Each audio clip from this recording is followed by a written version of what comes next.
Ok? Estamos retomando a pauta do dia 23 pela manhã, com o item 180, a empresa Sumatra Comércio Exterior. Esse processo é paradigma e vai abarcar o processo da pauta da mesma empresa de item 181 até o item 193. Por favor, com a palavra, doutor Leonardo, que é o relator. Pois não, presidente, muito obrigado. Trata-se de recurso voluntário apresentado em contracórdão da 4ª turma da RJ Ribeirão Preto, que por unanimidade de votos julgou improcedente manifestação de conformidade apresentada contra despacho decisório que indeferiu o pedido de ressarcimento e não homologou declaração de compensação. O PER foi analisado pela DRF do Brasil Governador Valadares e o crédito está demonstrado abaixo, tanto o deferido quanto o indeferido. Parte reconhecida, parte não reconhecida. A contribuinte apresentou declaração de compensação para compensar parcialmente os créditos de PER com débitos próprios vencidos, motivos que levaram a Delegacia da Receita Federal a não conhecer a totalidade dos créditos formulados no pedido de ressarcimento. Em síntese, são, em primeiro lugar, impossibilidade de aproveitamento de crédito presumido nas aquisições de café de pessoas físicas para a produção e industrialização por encomenda. DRF motivou: os produtos, mercadorias classificados na posição tal geram direito ao crédito presumido de COFINS apenas aquelas que, além de serem produzidas pela empresa beneficiária, forem por ela padronizados, beneficiados, preparados, misturados para definição de aroma e sabor, o blend, ou separados por densidade dos grãos, redução dos tipos, etc. Não fazem jus ao direito ao crédito presumido as pessoas que terceirizem tais operações. B. Impossibilidade de apuração de créditos básicos calculados sobre as aquisições efetuadas de PJs com situação baixada, inapta ou suspensa pela administração, em face da impugnante ser conhecedora das irregularidades dos fornecedores e de agir em conluio com eles. A ciência do indeferimento do PER foi dada à contribuinte 27 de 1 de 2014 e, dentro do prazo regulamentar, a contribuinte apresentou defesa, suscitando na preliminar a nulidade parcial do despacho decisório, sob argumento de preterição de direito de defesa, por não ter tido conhecimento das operações tempo de colheita e broca, pela forma de obtenção das provas indireta, sem a sua participação. Essas duas operações são extremamente recorrentes aqui na terceira sessão, né? Então, sem a sua participação e em face da inexistência de nexo de causalidade entre a suposta fraude de seus fornecedores da manifestante. No mérito, após explanar sobre a atividade operacional, questões mercadológicas, aquisição e revenda de café, pedido de ressarcimento e motivos das glosas da autoridade fiscal, apresentou um extenso arrazoado acerca, primeiro, da possibilidade do aproveitamento do crédito presumido das aquisições de café de pessoas físicas pela industrialização por encomenda. Daí a interpretação legal.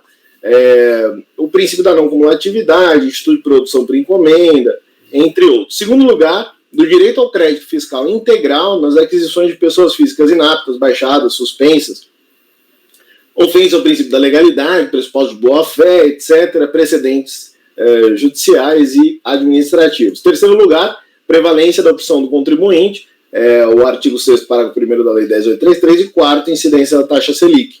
A DRJ decidiu pela manutenção do despacho decisório em acórdão assim emendado, faço a transcrição. A contribuinte interpôs recurso voluntário em que reiterou as razões de sua inconformidade. É o relatório, presidente. Por favor, por voto.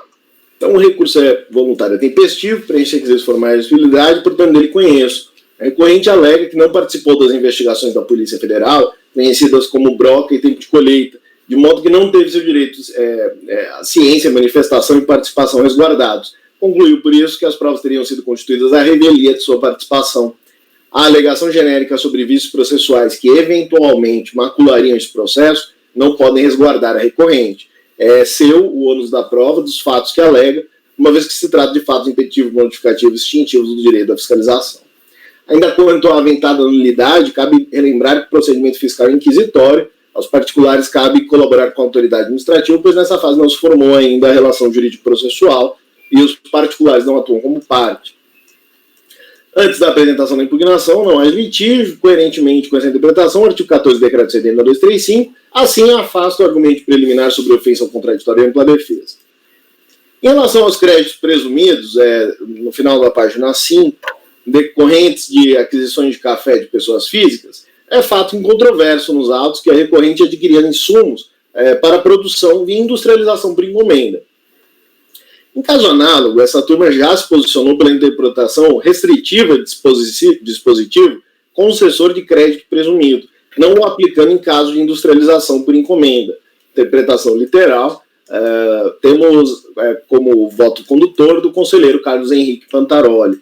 Então, se tratando de benefício fiscal, aplica-se o artigo 111 do CTN e o artigo 108, referido pelo voto, é claro estabelecer que a autoridade competente utilizará a analogia somente para o preenchimento de lacuna, que não é o caso, visto que se trata de hipótese de utilização de crédito presumido sobre produção de café, plenamente caracterizado pelo artigo 8º da Lei 10.925,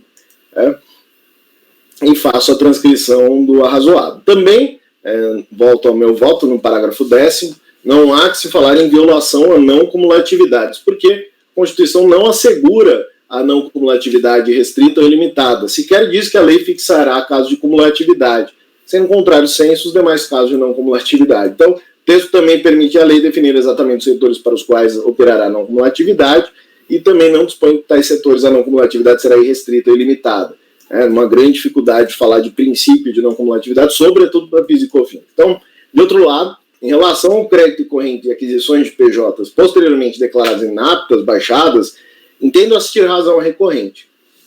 Como se verifica da leitura do acórdão recorrido, a manutenção do despacho recorrido deu-se com base em indícios, folhas 1114 a 1115 do processo, e não em provas. O depoimento da senhora Maria José dos Santos, que parece sustentar o voto condutor do acórdão recorrido, apenas faz prova em relação à cafeeira São Sebastião Limitada, não demonstrando que houvera fraude ou simulação em relação aos demais fornecedores.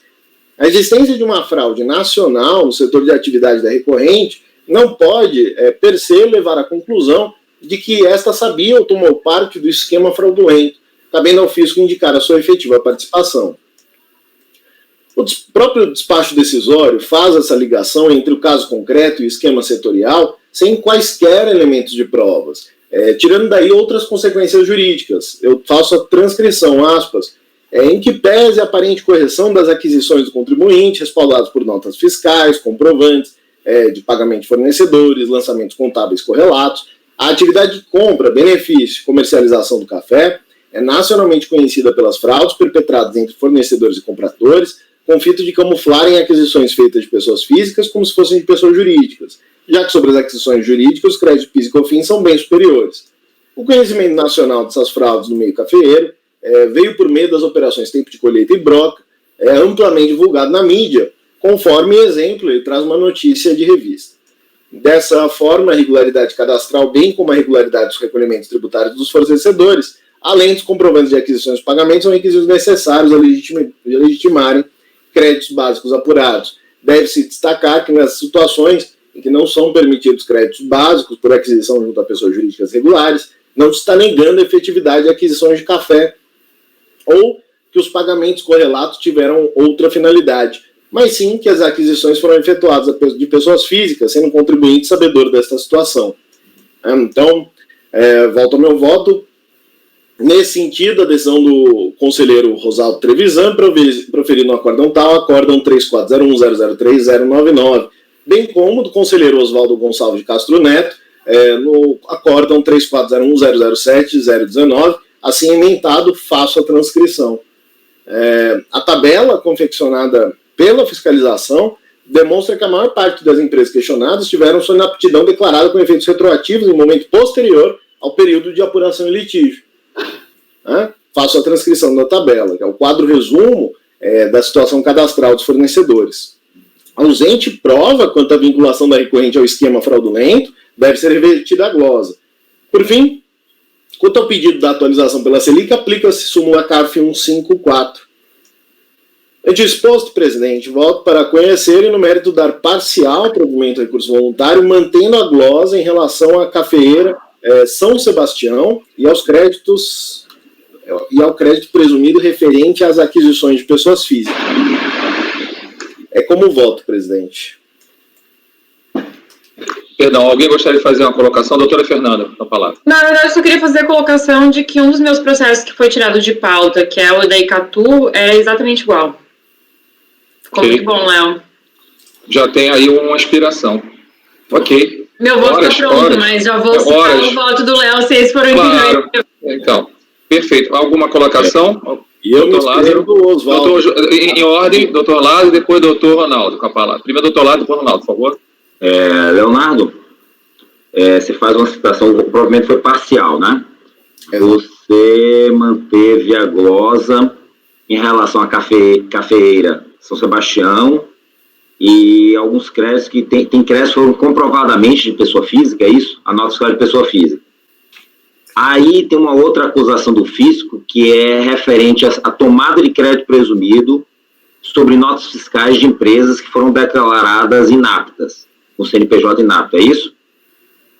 Essas Exato. você reverteu. Eu reverti essa glosa, exato. Se quiser trocar a parte dispositiva e botar só o que eu consegui, talvez seja até mais claro, né? Eu não me importo não de trocar. Não, vamos ouvir a dúvida do Ronaldo, mas eu vou pedir vista do processo. Ok.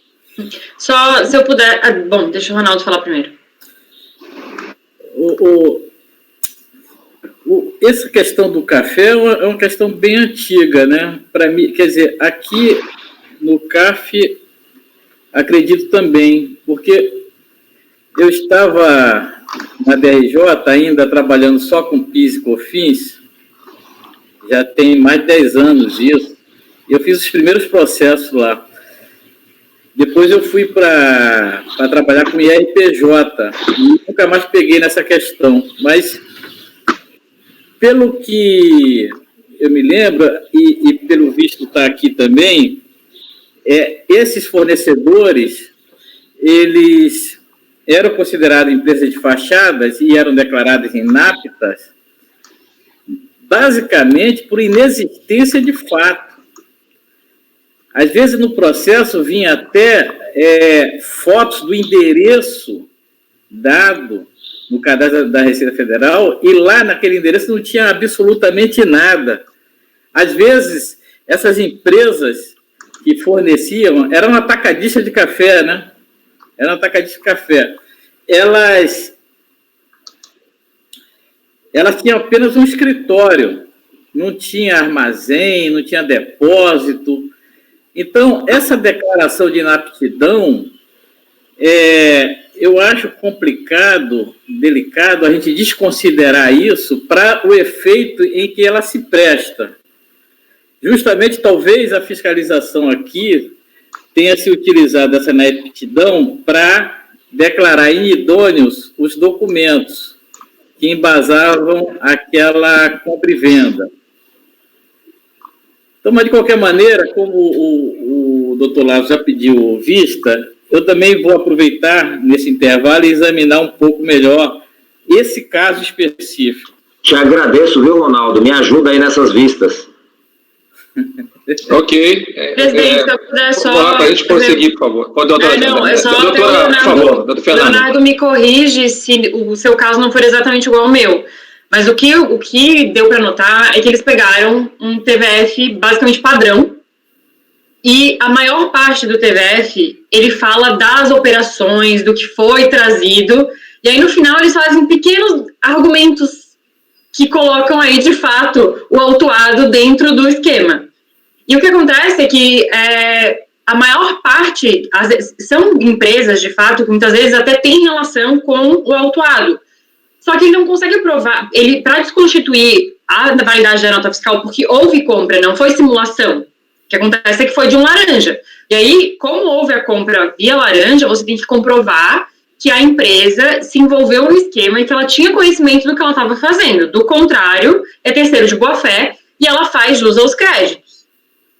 E o que acontece é que se eles não conseguem fazer a junção de quem são as empresas que foram desconstituídas e os motivos, e como que a empresa que está sendo autuada tinha acesso ou poderia saber, fica muito complicado. E aí, assim, como é um mega esquema e como o setor cafeiro como um todo é visto como um setor fraudulento, basicamente o que a Receita faz como é um negócio que todo mundo sabe, o Brasil inteiro conhece, todo mundo que opera com café está metido na fraude. Então, assim, é uma prerrogativa que é inaceitável.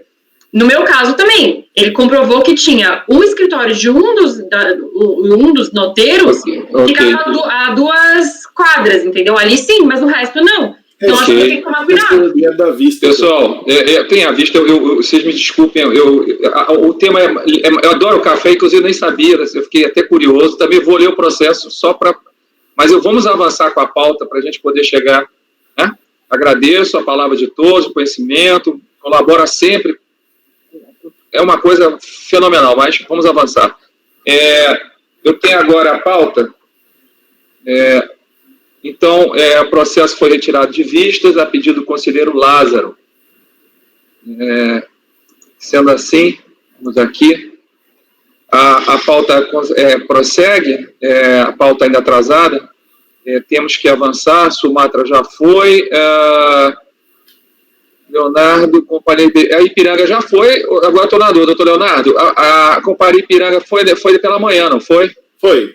Então tá. Obrigado. Já foi. Agora seria o 202, o primeiro da tarde, se eu não me engano. Aqui. É isso que eu queria confirmar agora. Perfeitamente. O primeiro da tarde doutor Oswaldo, então. Isso. Finalmente estamos entrando no horário da tarde. Não, doutor Oswaldo? Não. Da manhã de hoje. É da manhã. Da manhã de hoje. É da manhã. Da manhã de hoje. Isso. Então, retificando. Então, vamos fazer o seguinte, eu vou encerrar a gravação, porque nós estamos terminando uma pauta de outro dia. Eu peço para encerrar, doutora Patrícia, por favor. Gravação encerrada, presidente.